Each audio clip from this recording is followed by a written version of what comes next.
नमस्कार, मैं हूं विक्रांत दुबे और आप हैं जर्नलिस्ट कैफ़े के साथ। और हमारे साथ हैं खास मेहमान SP Tiwari ji. SP Tiwari ji BSF में आईजी थे और बहुत लंबे समय तक कश्मीर में भी तैनात थे और भारत पाकिस्तान की जो सीमा है उस पर तो इनकी चप्पे चप्पे पर नज़र रही है, अलग अलग समय में अलग अलग तरीके से।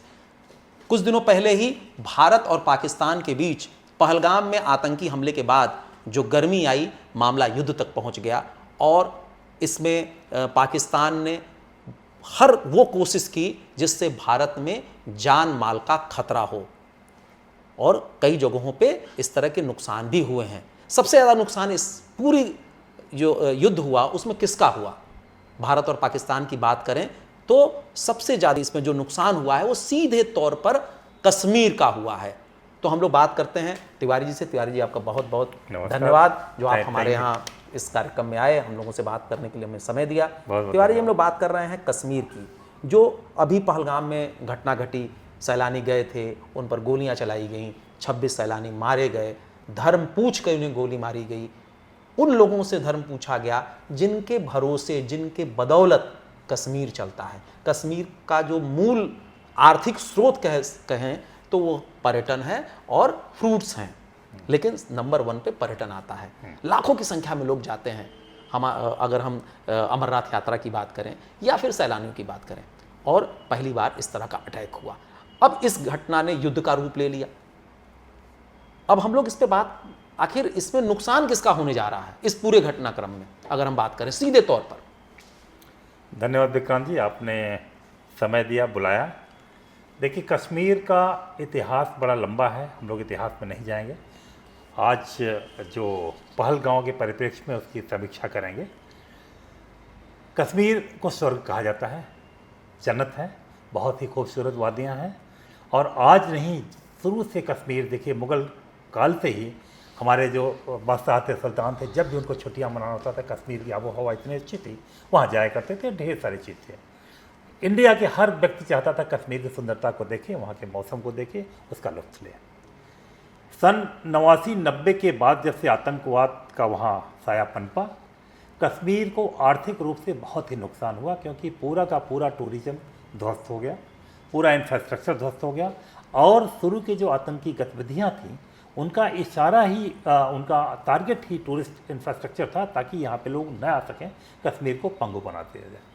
काफ़ी हद तक इनिशियल स्टेज में उन्होंने अपनी सफलता भी पाई, लेकिन भारतीय फोर्सेस, सीमा सुरक्षा बल, सीआरपीएफ, बीएसएफ या आर्मी ने मिल के, स्टेट पुलिस ने मिल के कश्मीर को काफ़ी कुछ अपने फोल्ड में लिया और वहाँ की रूटीन की गतिविधियाँ जारी किया।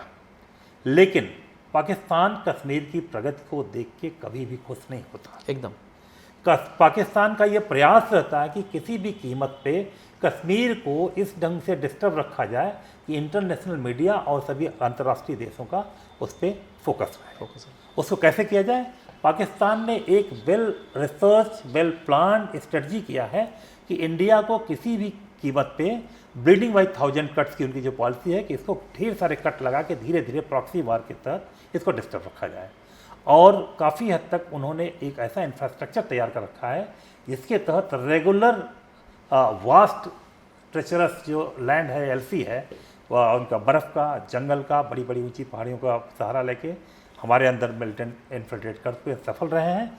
और साथ साथ में उन्होंने एक ऐसा माहौल बना दिया था कि जो कश्मीर का यूथ था या कश्मीर का लोग थे, उनको भी ये लगने लगा था कि कश्मीर आज़ाद हो जाएगा, पाकिस्तान मिल जाएगा। तो एक उनके अंदर सेल्फ मोटिवेशन आ गया था और काफ़ी लोग वहाँ के लोकल लीडरशिप के प्रभाव में आके मिलिटेंसी ज्वाइन कर गए थे। लेकिन धीरे धीरे उनको प्रभाव दिखता रहा।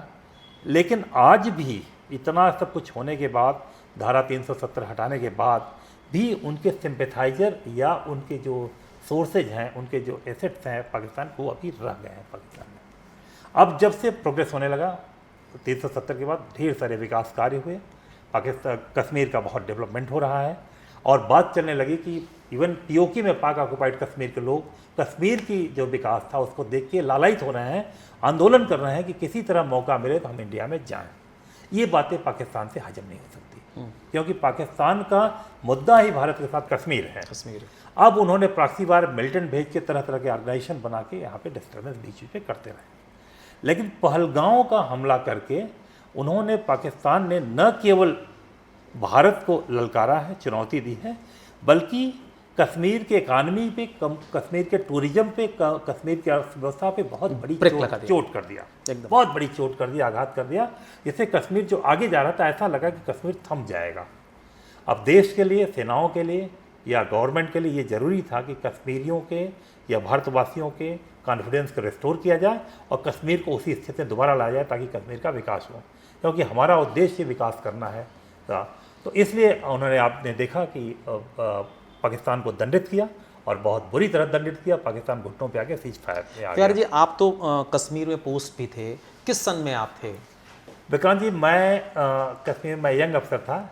मैं 90 में जब मिलिटेंसी पीक पे शुरू हुई, 89 के लास्ट में शुरू हुई, 90 के जून में मैं वहाँ पे पहुँच गया था और श्रीनगर शहर में ही मेरे को सेवा देने का मौका लगा। अच्छा।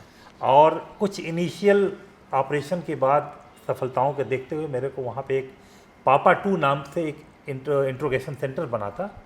तो वहाँ से पूरे कश्मीर के जितने एंटी मिलिटेंसी ऑपरेशन होते थे उसको संचालित किया जाता था। अच्छा।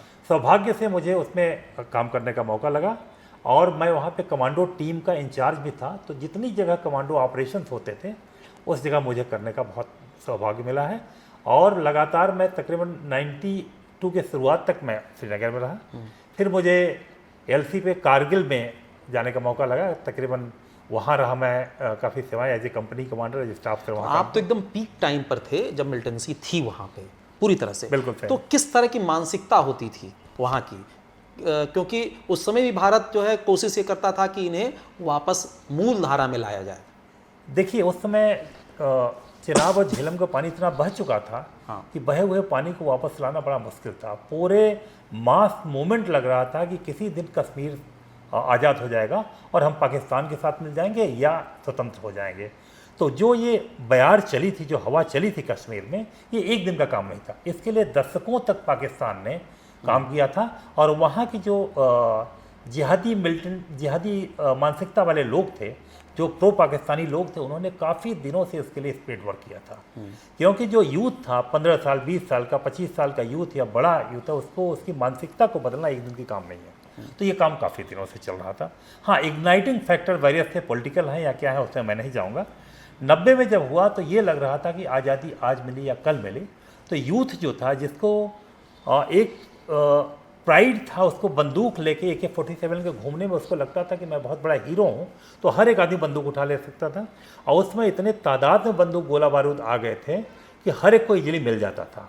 तो हम लोग एक वहाँ पे कैट ऑपरेशन होता था। कैट ऑपरेशन मीन्स हमारे पास पकड़े हुए जो आतंकी होते थे उनको हम मोटिवेट करके अपनी गाड़ियों में बैठाते थे और 3 गाड़ियाँ लेके हम शहरों में घूमते थे। जो गलियाँ हैं जहाँ पे मिलिटेंट बहुत ज़्यादा होते थे, वो इंडिकेट करता था, हमारी पीछे की गाड़ी से फोर्स उतरती तो उसको पकड़ के ले आते थे। इस तरह हम ढेर सारे ऑपरेशन दिन रात कश्मीर में करते रहते थे। और मिसगाइडेड यूथ कहिए या मोटिवेटेड यूथ कहिए, जो भी आप कहिए, उनको हम उनको पकड़ के लाते थे, उनको दंडित कराते थे, उनको हम करते थे।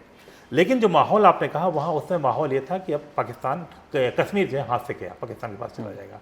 लेकिन सीमा सुरक्षा बल ने, उसमें सीमा सुरक्षा बल की 50 से ज़्यादा बटालियन थी और आर्मी ने, CRPF ने, सबकी बटालियन एक एक गली कूचे पे, नुक्कड़ नुक्कड़ पे, नालों के किनारे हमारे जवान जो हैं सीमेंट के बंकर लगा के रहते थे और उन बंकरों में रह के अपने वहाँ की सुरक्षा करते थे। तो बड़ी कठिन दौर था, बड़ा माहौल ख़राब था। उसके दौरान काम किया है, उसका एक अनुभव है। लेकिन देश सुधर रहा, कश्मीर इस लेवल 30-35 साल का ये सफ़र है।